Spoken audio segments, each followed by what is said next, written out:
ठीक है 12th class. तो अब स्टार्ट करते हैं नेक्स्ट टॉपिक चेकसम। ठीक है, अब बात करते हैं सबसे पहले कि चेकसम होता क्या है। The checksum refers to a sum of data bits calculated from digital data that are used to ensure the data integrity at the receiver end। ठीक है, क्या होगा हमारा चेकसम होता क्या है, हमारी कुछ एडिट वैल्यू होती है। जो एडिट वैल्यू होती है वो कंपेयर होती है रिसीवर पॉइंट पे, और जब हमारी वैल्यू 0 आ जाती है तो वो ओके मानी जाती है। ठीक है, तो यहाँ पर यही है कि सेंडर साइड से हमारा जो डेटा होगा वो रिसीवर साइड पे कैलकुलेट होगा, और फिर और वो कैलकुलेशन किस तरीके से होगा तो वही हम यहाँ पर बात करेंगे। तो चेकसम क्या होती है, हमारी एडिटेड वैल्यू होती है। ठीक है, कुछ एडिट वैल्यू होती हैं जो हम ऐड करेंगे। अब यहाँ पर पहले बात कर लेते हैं at the sender node before transmission से पहले सेंडर नोड की हम लोग बात कर लेते हैं।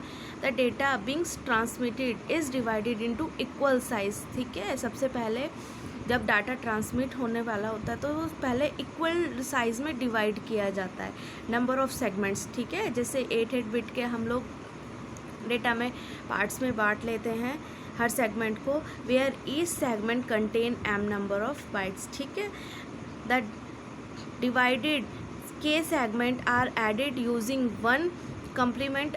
ठीक है, यहाँ पर हम लोग क्या करेंगे, one as the complement segment को ऐड करके अपनी चेकसम वैल्यू पहले कैलकुलेट करेंगे।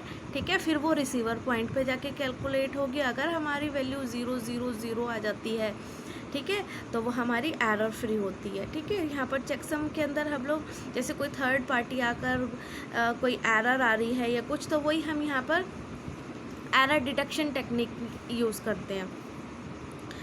ठीक है, now final checksum complement is calculated, this is the checksum. ठीक है, और वो जो हम बात कर रहे हैं one is the complement arithmetic technique को यूज़ करेंगे। अगर ये हमारी क्या होती है, the final sum complement is calculated, और जो वो हो जाता है तो वो हमारा क्या कहलाता है, checksum. Now all the data segments is send along with the checksum. अब रिसीवर पर, ये तो थी हमारी सेंडर पॉइंट की बातें हो रही थी, अब हम बात करेंगे रिसीवर पॉइंट की। ठीक है, हो सकता है अभी आपको कुछ ऐसी बात हो जो ना समझ में आ रही हो, अभी हम एग्जांपल देखेंगे तो आपको सब कुछ आसानी से समझ में आ जाएगा। ठीक है, it repeated at the receiver and, जो हमने सेंडर साइड से जो डेटा जो कैलकुलेशन करा था वही सारी हमारा क्या होगा, कैलकुलेशन रिसीवर में भी होगा। दैट मीन्स इसका मतलब क्या, all the data segment are added using one complement arithmetic. ठीक है, वो क्या करेगा, वही वाली टेक्निक हम यूज़ करेंगे, और फिर हम उसे क्या करेंगे, एक न्यू चेकसम वैल्यू को लेकर आएंगे। या calculate new checksum value add होगी with the receiver checksum value से, और फिर वो हमारा क्या होगा, कम्प्लीमेंटेड हो जाएगा। इफ़ अगर हमारा रिजल्ट होता है 0, द ट्रांसमिशन इज़ सक्सेसफुल, मतलब कोई एरर नहीं है और वो एक्सेप्ट कर लेगा डेटा को।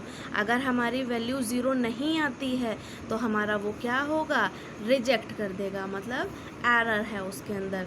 अब पहले हम लोग बात करते हैं जो इजी सा एक मेथड होता है यहाँ पर कैलकुलेशन टेक्निक क्या होगी, 0 + 0 हमारा क्या होगा, 0 + 1 1 होगा, 1 + 0 भी 1 होगा, और 1 + 1। ठीक है, 1 + 1 यहाँ पर होगा where left 1 is carry bit. जो हमारा लेफ्ट 1 होगा वो हमारा क्या होगा, कैरी बिट होगा। अब इस हिसाब से पहले एक छोटी सी कैलकुलेशन मैं आप लोगों को करनी बता देती हूँ। ये हमारी बिट है। ठीक है, इसको हम कैलकुलेट कर रहे हैं। तो अब देखो यहाँ पर 1 1, ठीक है, तो हम यहाँ लिखेंगे 0 और हमारा यहाँ पर जाएगा कैरी 1। ठीक है, अब 0 1 1 होगा, और 1 और 1 वही, फिर 1 यहाँ कैरी बिट आ जाएगा और यहाँ आएगा 0। ठीक है, सेम थिंग यहाँ पर भी हमारा, यहाँ पर 1 इसलिए आएगा, 1 हो जाएंगे, तो यहाँ पर हम लोग यहाँ पर क्या लिखेंगे, 1। ठीक है, और यहाँ पर भी सेम थिंग 1 1 1, और यहाँ पर हमारा एक क्या आ जाएगा, कैरी 1। अब चेकसम टेक्निक के अंदर हम लोग जो यहाँ पर ये जो कैरी 1 आया इसको यहाँ पर ऐड करके जब हम चेकसम निकालेंगे अपना, तो 0 1 1 0 1 1। ठीक है, तो ये हमारा क्या है, ये हमारा क्या है, चेकसम है। अब एग्जाम्पल इसका देख लेते हैं। अब हमारा जो डेटा है वो हमारा कितने डेटा पैकेट्स में है, 4 यूनिट्स में है। ठीक है, 4 यूनिट्स में है और कितनी बाइट, 8 बिट बाइट का डाटा है, ठीक है, 8 बिट का डेटा है यहाँ पर, ठीक है। अब क्या होगा, पहले ये दोनों बिट कैलकुलेट होंगी, ये वाली 8 बिट और ये वाली 8 बिट, ठीक है। अब यहाँ पर वही सेम टेक्निक हमने यूज़ करी है कैलकुलेशन करके, 1 कैरी यहाँ पर आया। अब ये जो हमारी कैलकुलेशन बिट आई है, इसके अंदर पहले हम इसको 1 को कैलकुलेट करेंगे, जो हमारा रिज़ल्ट आएगा उसके अंदर हम ये वाली 8 बिट डेटा को फिर दोबारा से कैलकुलेट करेंगे, ठीक है। फिर 4th बिट डेटा को कैलकुलेट करेंगे, और अगर उसमें कोई हमारा आती नहीं है, मान लीजिए 001 होता है, यहाँ पर कोई हमारा आया नहीं है, तो उसके अंदर हमें कोई भी एक्स्ट्रा बिट को कैलकुलेट करने की ज़रूरत नहीं है। फिर हमने उसके अंदर डायरेक्ट क्या कर दिया, डेटा यूनिट 4 को ऐड कर दिया। डेटा यूनिट 4 को ऐड करा तो यहाँ पर एक और बिट आ गई हमारे पास, तो फिर उस एक्स्ट्रा बिट को पहले हम ऐड करेंगे, फिर ये हमारे पास रिज़ल्ट आया, मतलब टोटल सम हमारे पास ये आया। अब इस टोटल सम को लिखने का तरीका होता है, हम इस बिट को अपोजिट लिखते हैं, 1 0 1 0 1 0 1 0 0 1 0 1 0 1 0, ठीक है। अब हमारे पास ये क्या है, ये हमारी अभी ट्रांसमिटेड डेटा है, मतलब ये हमारी सेंडर साइड है, तो हमारा डाटा क्या है, ये हमारे पास वैल्यू आई है।